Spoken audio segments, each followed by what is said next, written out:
नमस्कार। आप सभी का अपने YouTube चैनल इकोनॉमिक नॉलेज पर हार्दिक स्वागत है। मैं हूं डॉक्टर विंध्याचल सोनी और आप देख रहे हैं YouTube चैनल इकोनॉमिक नॉलेज। आज हम लोग एक नए विषय के बारे में जानेंगे। आज का हमारा विषय है पूंजीवादी अर्थव्यवस्था और समाजवादी अर्थव्यवस्था में अंतर। पूंजीवाद और समाजवाद में या पूंजीवादी अर्थव्यवस्था और समाजवादी अर्थव्यवस्था में क्या मुख्य अंतर है, इसके बारे में हम लोग जानेंगे।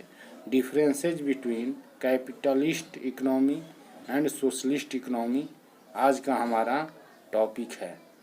तो सबसे पहले हम लोग इसको जानने के लिए 4 कॉलम बनाते हैं। पहले कॉलम में आप क्रम संख्या लिख लीजिए, दूसरे में अंतर का बिंदु लिखिए, तीसरे में पूंजीवादी अर्थव्यवस्था, चौथे में समाजवादी अर्थव्यवस्था। हम जो आगे आपको एक एक पॉइंट पर बताएंगे उसको हमने पूंजीवादी अर्थव्यवस्था को पूंजी और समाजवादी अर्थव्यवस्था को समाज से डिनोट किया है ताकि आपको समझने में आसानी हो। इसमें हमने अंतर का बिंदु भी लिखा है ताकि आपको दिक्कत ना हो। तो हमारा पहला जो अंतर का बिंदु है वो है स्वामित्व एवं नियंत्रण। इसमें पूंजीवादी अर्थव्यवस्था में संपत्ति और उत्पादन के साधनों पर व्यक्ति या निजी संस्था का स्वामित्व एवं नियंत्रण होता है, लेकिन समाजवादी अर्थव्यवस्था में इन साधनों पर समाज या सरकार का स्वामित्व एवं नियंत्रण होता है। ये इसमें प्रमुख अंतर है। दूसरा हमारा अंतर बिंदु है, इसको अन्य किस नाम से जाने जाते हैं, अन्य नाम। तो पूंजीवादी अर्थव्यवस्था को हम स्वतंत्र अर्थव्यवस्था भी कहते हैं या इसको हम लोग मुक्त अर्थव्यवस्था भी कहते हैं या बाजार अर्थव्यवस्था भी इसे हम लोग कहते हैं। दूसरी ओर समाजवादी अर्थव्यवस्था को हम नियंत्रित अर्थव्यवस्था या नियोजित अर्थव्यवस्था या केंद्रित अर्थव्यवस्था के नाम से जानते हैं। क्योंकि इकोनॉमी पर सरकार का नियंत्रण होता है इस व्यवस्था में, इसीलिए इसको हम लोग नियंत्रित अर्थव्यवस्था या केंद्रित अर्थव्यवस्था कहते हैं। तीसरा बिंदु है कि मूल आधार क्या है। इन दोनों अर्थव्यवस्थाओं में मूल्य आधार क्या है, मूल आधार बेस क्या है। तो पूंजीवादी अर्थव्यवस्था में संपत्ति का अधिकार और उत्तराधिकारी का नियम इसका मूल आधार है, जबकि समाजवादी अर्थव्यवस्था में आर्थिक न्याय और अवसरों की समानता इसका मूल आधार है। पूंजीवादी अर्थव्यवस्था में संपत्ति का अधिकार होता है और उत्तराधिकारी का नियम लागू होता है, और समाजवादी अर्थव्यवस्था में सबको आर्थिक न्याय और अवसरों की समानता उपलब्ध कराना सरकार का मुख्य दायित्व होता है। 4 नंबर हमारा अंतर बिंदु है सरकार का हस्तक्षेप। पूंजीवादी अर्थव्यवस्था में राज्य अथवा सरकार व्यक्ति विशेष की आर्थिक क्रियाओं में किसी प्रकार की हस्तक्षेप नहीं करती, उन्हें स्वतंत्र रूप से कार्य करने दिया जाता है। लेकिन समाजवादी अर्थव्यवस्था में सरकार चूँकि स्वयं आर्थिक क्रियाओं का संचालन करती है, इसीलिए इसमें किसी और हस्तक्षेप की आवश्यकता ही नहीं पड़ती। सरकार का स्वयं हस्तक्षेप होता है। सरकार मुख्य कर्ता धर्ता होती है इस प्रकार की व्यवस्था में। तो जहाँ पूंजीवादी अर्थव्यवस्था में सरकारी हस्तक्षेप नहीं किया जाता है आर्थिक क्रियाओं में, वहीं दूसरी ओर समाजवादी अर्थव्यवस्था में आर्थिक क्रियाओं का संचालन स्वयं सरकार द्वारा ही किया जाता है। 5वां अंतर बिंदु है स्वतंत्रता। पूंजीवादी अर्थव्यवस्था में निजी उद्यमी जो होते हैं और उपभोक्ताओं को अपनी आर्थिक क्रियाओं के लिए स्वतंत्रता प्राप्त होती है। निजी उद्यमी अपने उद्योग को लेकर हर तरह का निर्णय लेने के लिए स्वतंत्र होते हैं। उसी तरह उपभोक्ताओं को भी स्वतंत्रता प्राप्त होती है कि क्या खरीदेंगे, कहाँ खरीदेंगे, किससे खरीदेंगे। लेकिन समाजवादी अर्थव्यवस्था में चूँकि निजी उद्यमी तो होते ही नहीं हैं, इसमें सरकार मुख्य कार्य करती है, तो इसमें इनकी स्वतंत्रता का तो सवाल ही नहीं उठता है। लेकिन उपभोक्ताओं की जो स्वतंत्रता भी होती है वह सरकार द्वारा नियंत्रित की जाती है। छठा हमारा अंतर बिंदु है उपभोक्ता की संप्रभुता। पूंजीवादी अर्थव्यवस्था में उपभोक्ता राजा कहलाता है, स्वामी कहा जाता है, वह इसमें संप्रभु की स्थिति में होता है। अर्थात पूंजीवादी अर्थव्यवस्था में आर्थिक क्रियाओं का संचालन का मुख्य केंद्र बिंदु उपभोक्ता होता है। उसी को ध्यान में रखकर उसी के लिए इसमें उत्पादन किया जाता है, उन्हीं वस्तुओं और सेवाओं का अधिकाधिक उत्पादन किया जाता है जिसको उपभोक्ताओं द्वारा मांग किया जाता है। जबकि समाजवादी अर्थव्यवस्था में उपभोक्ताओं को ऐसी शक्ति प्राप्त नहीं होती है, उपभोक्ता इसमें संप्रभु की स्थिति में नहीं होता है। हमारा सातवां अंतर बिंदु है प्रतिस्पर्धा, कंपटीशन।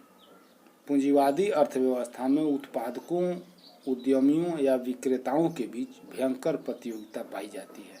सभी एक दूसरे से आगे निकलने की होड़ में लगे रहते हैं, अधिक बिक्री करने के लिए, अधिक आय सृजन के लिए प्रतिस्पर्धा करते हैं। जबकि समाजवादी अर्थव्यवस्था में किसी प्रकार की प्रतियोगिता नहीं पाई जाती है, चूँकि उत्पादन के साधनों पर, देश के संसाधनों पर और आर्थिक क्रियाओं पर सरकार का स्वामित्व और नियंत्रण होता है। सरकार मुख्य संचालनकर्ता होती है, उसका कोई प्रतिस्पर्धी नहीं होता है। इसीलिए इस प्रकार की प्रणाली में किसी प्रकार की प्रतियोगिता नहीं पाई जाती है। ये प्रतिस्पर्धा लेकर दोनों में अंतर है। आठवां हमारा अंतर बिंदु है उद्देश्य। पूंजीवाद में या पूंजीवादी अर्थव्यवस्था में आर्थिक क्रियाओं का जो संचालन होता है वह लाभ के उद्देश्य से किया जाता है। ये मुख्य इसका उद्देश्य होता है कि जो भी आर्थिक क्रियाएं की जाती हैं उद्यमियों के द्वारा, निजी उद्यमियों के द्वारा, वह लाभ को दृष्टि में रखकर ही की जाती है। जबकि समाजवाद में या समाजवादी अर्थव्यवस्था में आर्थिक क्रियाओं का संचालन सामाजिक कल्याण के उद्देश्य से किया जाता है। सरकार इसमें कोई भी निर्णय या कोई भी कार्य या कोई भी नीति निर्धारण कल्याण को ध्यान में रखकर, समाज के कल्याण को ध्यान में रखकर करती है। नौवां हमारा अंतर बिंदु है भूमिका। पूंजीवाद में या पूंजीवादी आर्थिक व्यवस्था में निजी उद्यमियों की भूमिका प्रमुख होती है। निजी उद्यमी ही अर्थव्यवस्था के मुख्य कर्ता धर्ता, संचालनकर्ता होते हैं। ये इनकी प्रमुख भूमिका होती है। इन्हीं पर अर्थव्यवस्था टिकी रहती है। रोजगार का सृजन करना हो, आय का सृजन करना हो, राष्ट्रीय आय में वृद्धि करना हो, ये सारा चीज़ इन्हीं पर डिपेंड करता है। जबकि समाजवादी अर्थव्यवस्था में मुख्य भूमिका सरकार निभाती है। अर्थव्यवस्था संबंधी सारे क्रियाकलापों में सरकार मुख्य भूमिका निर्वहन करती है। 10वां हमारा अंतर बिंदु है मूल्य का निर्धारण। पूंजीवादी अर्थव्यवस्था में वस्तुओं और सेवाओं का मूल्य निर्धारण मांग और पूर्ति की बाजार की जो शक्तियां हैं उनके द्वारा की जाती है। पूंजीवादी अर्थव्यवस्था में वस्तुओं और सेवाओं की कीमत का निर्धारण मांग और पूर्ति की शक्तियों के द्वारा होता है। जबकि समाजवादी अर्थव्यवस्था में वस्तुओं और सेवाओं के मूल्य का निर्धारण सरकार के द्वारा किया जाता है। सरकार उपभोक्ताओं के हित को ध्यान में रखकर इनका कीमत निर्धारण करती है। आर्थिक असमानता 11वां हमारा अंतर बिंदु है आर्थिक असमानता। पूंजीवादी अर्थव्यवस्था में आर्थिक असमानता बहुत अधिक पाई जाती है। आर्थिक असमानता इस पूंजीवादी अर्थव्यवस्था में आवश्यक रूप से हर क्षेत्र में विद्यमान रहती है, जबकि समाजवादी अर्थव्यवस्था में आर्थिक असमानता नहीं पाई जाती है या बहुत ही न्यून मात्रा में कहीं पाई जाएगी। तो ये दोनों में बहुत बड़ा डिफरेंसेज है, दोनों ही अर्थव्यवस्थाओं में। 12वां हमारा अंतर बिंदु है शोषण। पूंजीवादी जो अर्थव्यवस्था है इसमें श्रमिकों का शोषण बहुत अधिक होता है। उत्पादक अपने उत्पादन लागत को कम करने के लिए कम से कम इन पर खर्च करना चाहता है, कम से कम इनको वेतन देना चाहता है, सुविधा देना चाहता है और इससे अपने आप को मुनाफा बढ़ाने के लिए, लाभ बढ़ाने के लिए, इससे श्रमिकों का शोषण पूंजीवादी अर्थव्यवस्था में बहुत अधिक होता है। जबकि समाजवादी अर्थव्यवस्था में कल्याण को ध्यान में रखकर सरकार कार्य करती है और वह श्रमिकों पर विशेष ध्यान रखती है, श्रमिकों के लिए विशेष सुविधाएं देती है, उनको अच्छा वेतन, अच्छा मजदूरी देती है, तो शोषण नहीं होता। 13वां हमारा अंतर बिंदु है वर्ग संघर्ष। पूंजीवादी अर्थव्यवस्था में वर्ग संघर्ष पाया जाता है। जो उद्यमी वर्ग होते हैं, जो मालिक होते हैं और जो मजदूर होते हैं, जो इन दोनों में, श्रमिक में और उसके स्वामी में, दोनों में बहुत तीव्र संघर्ष की स्थिति पाई जाती है। उद्यमी अपने उद्यम का संचालन कम लागत पर करना चाहता है, इसके लिए वह कम मजदूरी देता है, जबकि श्रमिक अधिक मजदूरी की मांग करते हैं, अतः उनमें संघर्ष पाया जाता है। लेकिन समाजवाद में यह संघर्ष, इस प्रकार का संघर्ष नहीं पाया जाता। 14वां अंतर बिंदु है हमारा संचालकता। संचालकता का गुण पूंजीवादी अर्थव्यवस्था में होता है कि इसमें स्वयं संचालन का गुण पाया जाता है। अर्थव्यवस्था में ऐसी शक्तियाँ विद्यमान रहती हैं, कार्यशील रहती हैं, जो अपने आप को सदैव एडजस्ट करती रहती हैं। किसी प्रकार के आर्थिक उतार चढ़ाव, आर्थिक हलचल होने पर, तेजी मंदी होने पर अर्थव्यवस्था में स्वयं अपने आप को दुरुस्त करने की क्षमता या शक्ति होती है, जबकि समाजवादी अर्थव्यवस्था में यह स्वयं संचालन का गुण नहीं पाया जाता है। यह सरकार द्वारा प्रेरित अथवा निर्देशित की जाती है या होती है। सरकार मुख्य भूमिका निभाकर इसको एडजस्ट करने का प्रयास करती है। अगला हमारा अंतर बिंदु है लोचपूर्णता। पूंजीवादी अर्थव्यवस्था अधिक लोचदार है। यह अधिक लोचदार प्रणाली है, अर्थात इसमें एडजस्टिंग की जो कैपेसिटी है वो अधिक होती है।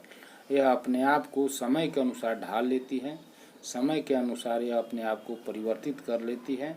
जैसा डिमांड है वैसा उत्पादन होगा, जैसा नियम है उसके अनुसार यह चलती है। जबकि समाजवादी अर्थव्यवस्था में चूँकि एक आदमी ही आर्थिक क्रियाओं का संचालन जो सरकार है करते हैं, इसीलिए वह जल्दी इसमें लोचदार व्यवस्था नहीं कर सकती है। अगला हमारा अंतर बिंदु है विकास। पूंजीवादी अर्थव्यवस्था में देश का असंतुलित विकास होता है। पूंजीपति या निजी उद्यमी अपने पूंजी को वहीं लगाएगा, उसी क्षेत्र में लगाएगा जहां उसको अधिक मुनाफा की संभावना होगी। वह दुर्गम इलाकों में, ग्रामीण इलाकों में, पर्वतीय इलाकों में अपने उत्पादन इकाई को नहीं लगाता है। इससे देश का असंतुलित विकास होता है। लेकिन समाजवाद में सरकार क्या करती है कि देश का संतुलित विकास करती है और इसमें संतुलित विकास संभव होता है। वो हर क्षेत्र का विकास करना चाहती है। अगला हमारा अंतर बिंदु है हित लाभ। पूंजीवादी अर्थव्यवस्था में व्यक्तिगत हित को प्रमुखता दिया जाता है। निजी उद्यमी, पूंजीपति, अमीर वर्ग, जिसके पास भी संसाधन होता है, जो लोग भी आर्थिक क्रियाओं के संचालन में मुख्य भूमिका निभाते हैं, उनका जो मुख्य उद्देश्य होता है वो अपना व्यक्तिगत हित लाभ होता है। जबकि समाजवादी अर्थव्यवस्था में सामाजिक हित को प्रमुखता दी जाती है। कोई भी नीति, कोई भी आर्थिक क्रियाकलाप, कोई भी गतिविधियां सामाजिक हित को ध्यान में रखकर ही की जाती हैं। अगला हमारा अंतर बिंदु है वितरण, डिस्ट्रीब्यूशन। पूंजीवादी अर्थव्यवस्था में आय, धन और संपत्ति का जो वितरण होता है वह बहुत ही असमान होता है। पूंजीवादी अर्थव्यवस्था में आय, धन और संपत्ति का वितरण असमान तरीके से होता है, जबकि समाजवादी अर्थव्यवस्था में इनका वितरण न्यायोचित तरीके से किया जाता है। ये दोनों में बहुत बड़ा अंतर है कि समाजवादी अर्थव्यवस्था में जहाँ इनका वितरण न्यायोचित होता है, वहीं उसमें असमान वितरण होता है। अगला अंतर बिंदु है संसाधनों का उपयोग। जो पूंजीवादी अर्थव्यवस्था है उसमें संसाधनों का बहुत अधिक अपव्यय होता है। संसाधनों का अपव्यय इस व्यवस्था में अधिक होता है, क्योंकि निजी उद्यमी या उत्पादक वर्ग उन्हीं संसाधनों का यूज करेगा जिससे उसको अधिकतम लाभ या अधिकतम उसका उत्पादन प्राप्त होगा। वह वैसे संसाधनों को छोड़ देता है जिसमें कम कार्य क्षमता होती है। जबकि समाजवादी अर्थव्यवस्था में सभी का इन संसाधनों का इष्टतम उपयोग किया जाता है। सरकार संसाधनों का इष्टतम उपयोग करना का प्रयास करती है, कोशिश करती है। हमारा जो अंतिम अंतर बिंदु है वह केंद्रीयकरण। पूंजीवादी अर्थव्यवस्था में संपत्ति का केंद्रीयकरण होता है। मुट्ठी भर लोग, कुछ लोग पूरे अकूत संपत्ति के मालिक होते हैं, बहुत अमीर होते हैं, और इसमें आर्थिक असमानता इस कारण अधिक हो जाती है, संपत्ति के केंद्रीयकरण के कारण। जबकि समाजवादी अर्थव्यवस्था में संपत्ति का नहीं, शक्ति का केंद्रीयकरण होता है। सरकार का एक अधिकार हो जाता है, सरकार इसमें तानाशाही के रूप में आ जाती है। ये मुख्य अंतर था। हमको उम्मीद है कि आपको मेरा ये वीडियो ज़रूर पसंद आया होगा। आप विस्तार से पूंजीवादी और समाजवादी अर्थव्यवस्था के अंतर को जान गए होंगे। अब आपको अपने इसको समझने में, इसको लिखने में कहीं कोई दिक्कत नहीं होगी। अगर आपको मेरा YouTube चैनल का ये वीडियो पसंद आया है तो कृपया एक लाइक करें और अपने अनुभवों को, अपने विचारों को कमेंट बॉक्स में लिखकर हमारे तक पहुंचाएं और अपने मित्रों और अन्य छात्रों के बीच इसको शेयर भी करें। अगर आप मेरे YouTube चैनल पर नए हैं तो इसे सब्सक्राइब करें और घंटी का बटन ज़रूर दबाएं, जिससे मेरा आगामी जो भी वीडियो है वह आपको ससमय पहुंचता रहे। इसके साथ ही आप हमको अनुमति दें। हम लोग मिलते हैं फिर अगले वीडियो में। जय हिंद, जय भारत।